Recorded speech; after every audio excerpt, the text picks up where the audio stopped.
First మన బాధ్యతగా వారికి అభ్యసింపజేయాలి. ఏం అభ్యసింపజేయాలి అంటే చూడండి, ద్వితీయోపదేశ కాండము 6వ అధ్యాయము 6-7 వచనాల్లో ఉన్నాయి. బాగా అందరూ చదవాలి.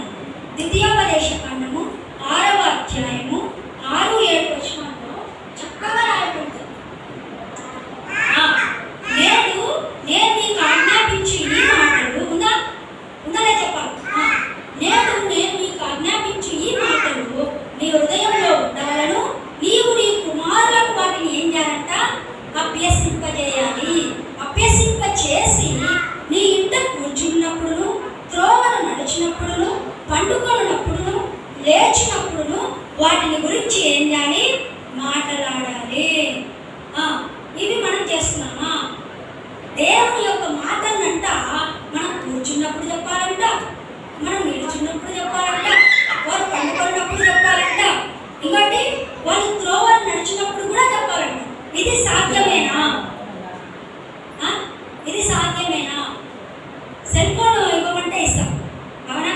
రే సెల్ ఫోన్లో this is Apple, this is a, ఇది బీరా అని చెప్పి చక్కగా సెల్ ఫోన్లో ఏది కావాలంటే అది మనకి ఇస్తున్నాం. కానీ దేవుని మాటలను వాళ్ళకు అభ్యసింపజేస్తున్నామా? పోయి మా రోజుకి ఒక్కసారైనా చెప్తామా? పండుకున్నప్పుడు, లేచినప్పుడు, త్రోవ నడిచినప్పుడు అంట. మనం రోజుకి ఒక్కసారైనా బిడ్డలకు దేవుడు, ఒక్కసారైనా మీ చిన్నపిల్లలకి అవతాతలుగా వీళ్ళైనా సరే, నానమ్మ తర్వాత గ్రాండ్ ఫాదర్గా వీళ్ళైనా సరే, ఏ రోజైనా వాళ్ళ బిడ్డల నుంచి పెట్టుకొని ఆదాము అవ్వ కథ చెప్పింటారా? ఏసాయి గురించి చెప్పింటారా? ఏదైనా సరే దేవుని మాటలు, స్టోరీస్ కానీ వాళ్ళకి అర్థమయ్యే రీతిగా దేవుని మాటలు మనం చెప్పాలి. ఈరోజు నుంచి ఈ ఒక డెసిషన్ తీసుకోండి. రోజుకు ఒక స్టోరీ, రోజుకు ఒక దేవుని విషయాన్ని బిడ్డలకు నేర్పించడం అలవాటు చేస్తాం. నేను వాళ్ళు ఏదైనా సండే స్కూల్కి వెళ్ళినప్పుడు పలానా వ్యక్తులు ఏదైనా అడిగినప్పుడు నీ బిడ్డ అక్కడ చెప్పగలిగిందంటే ఎవరు? ధన్యురాలు. తల్లిగా నీవే ధన్యురాలు, తండ్రిగా నీవే ధన్యురాలు అవుతావు. సో కాబట్టి దేవుని యొక్క మాటలను చిన్నపిల్లలకు మనం చెప్పినప్పుడు వాళ్ళ మైండ్ చాలా షార్ప్. మనలా కాదు, మనకు 10 సార్లు గుర్తున్నారు.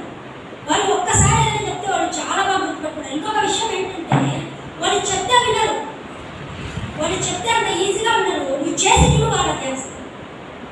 ఇప్పుడు నువ్వు మోకరించావు అనుకో, వాళ్ళు ఖచ్చితంగా మోకరిరా మోకరిరా మోకరిరా అని 10 సార్లు చెప్పాలి. వాడు వినడు. నువ్వు ఒక్కసారి మోకాలే వాడు ఖచ్చితంగా మా అమ్మ ఉంది ఏదో బాగుందని చెప్పి వాడు కూడా. నువ్వు పాట పాడు, నువ్వు కోరా, నువ్వు పాట పాడు. ఒక్కసారి నువ్వు పాట పాడు, వాడు ఏదో అంటాడు.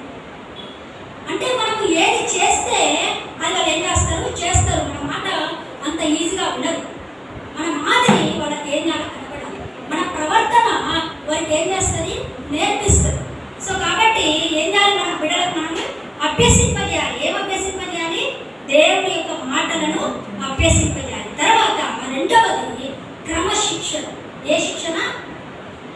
క్రమశిక్షణ. సో క్రమశిక్షణ వాళ్ళకి ఏం చేయాలి? నేర్పించాలి. మనం 10 క్లాస్ వాళ్ళు ఎన్ని క్లాస్ 11, 12 క్లాస్ వాళ్ళు ఉంటాం. ఏమో మీరు 10 క్లాసుగా 11 క్లాస్తే తప్పేంటి? సో రాత్రి ఎప్పుడు తినాలి? మనం భోజనం ఎప్పుడు తినాలి? 8 కల్లా తినేసా. ఎప్పుడు తింటారు? 11 తింటారు. వాళ్ళు ఎప్పుడు తినాలా? వాళ్ళు అప్పుడే. ఒకవేళ కొంతమంది తల్లిదండ్రులు అయితే పెడతారేమో, కొన్ని ఫ్యామిలీస్లో అయితే వాళ్ళు ఎప్పుడు తింటే ఆ చిన్నపిల్లలు అప్పుడు వాళ్ళ ఆరోగ్యమైందా అని. కాబట్టి ఒక డిసిప్లైన్ ఉండాలి. ఒక ఫ్యామిలీలో ఏముండాలి? ఒక డిసిప్లైన్. మార్నింగ్ లేచిన వెంటనే ఒక ప్రేయర్, తర్వాత ఒక బైబిల్ రీడింగ్, తర్వాత ఈ టైంకి నువ్వు బ్రష్ చేయాలి, ఈ టైంకి నువ్వు స్నానం చేయాలి, ఈ టైంకి వెళ్ళాలి అని పెద్దగా మనకే ఒక డిసిప్లైన్ లేకపోతే పిల్లలకి ఏమీ ఉండదు, అది రాదు. ఇంకా ఎవరి కాలంలో వాడు బాగుపడాలంటే అది అసలే కాదు. సో కాబట్టి ఫస్ట్ ఏంటి? అభ్యసింపజేయాలి దేవుని మాటలను. రెండోది ఏంటి? క్రమశిక్షణ. ఈ క్రమశిక్షణ గురించి బైబిల్లో చాలా విషయాలు ఉన్నాయి. సో సామెతలు మీరు చదివితే సామెతలు అంతా కూడా ఎక్కువగా తల్లిదండ్రుల గురించి, పిల్లల గురించి, కుమారుల గురించి, కుమార్తెల గురించి ఎలా ఉండాలని చక్కగా వ్రాయబడింది. సో అందుకే సామెతలు 23, 13, 14, 29, 15, 17 ఇవన్నీ వచనాలు చదివినట్లయితే క్రమశిక్షణ గురించి దేవుడు చక్కగా మాట్లాడు. మన యేసయ్య డిసిప్లైన్కి బ్రాండ్ అంబాసిడర్ అని చెప్పచ్చు, అవునా? సో యేసయ్యకి ఏముంది? డిసిప్లైన్. ఆయన 3 గంటలకే లేచి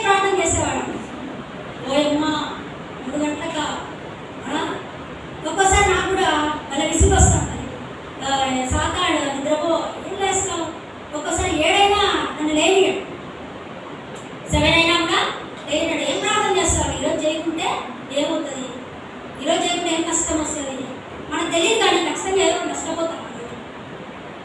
సో కాబట్టి ఒక డిసిప్లైన్ మనం ఏం చేయాలి, అలవాటుగా చేసుకోవాలి. సో ప్రతి దినము కూడా ఒక క్రమశిక్షణతో నిపుణులు పెంచినప్పుడు వాళ్ళు ప్రతి విషయంలో కూడా అది అలవర్చుకుంటారు, తద్వారా దీవెనలు ఆశీర్వాదాలు పొందుకుంటారు. మూడోది ఏంటి, మాదిరిగా ఉండాలి. ఏం చేయాలి, మాదిరిగా ఉండాలి. మన బిడ్డలకు మనకు గొప్ప మాదిరిగా ఉండాలి. యేసయ్య మనకి ఏమైనాడు, మాదిరిగా ఉండాలి. మనం ఏం చేయాలి, మన బిడ్డలకు మాదిరిగా ఉండాలి. సో కాబట్టి ఈరోజు చాలా విషయాలు నేర్చుకున్నాం. చూడండి, మళ్ళీ ఒక్కసారి నేను మళ్ళీ రివైజ్ చేస్తానండి. తల్లిదండ్రులను మనం ఏం చేయాలి, సన్మానించాలి. బిడ్డలుగా తల్లిదండ్రులను మనం ఏం చేయాలి, సన్మానించాలి. రెండవది, నిర్లక్ష్యం చేయకూడదు. మూడవది, వారిని ఏం చేయాలి, సంతోష పెట్టాలి. అవునా?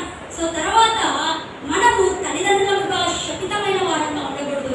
అంటే మనలో పాపం ఏదైనా ఉన్నా, దోషం ఏదైనా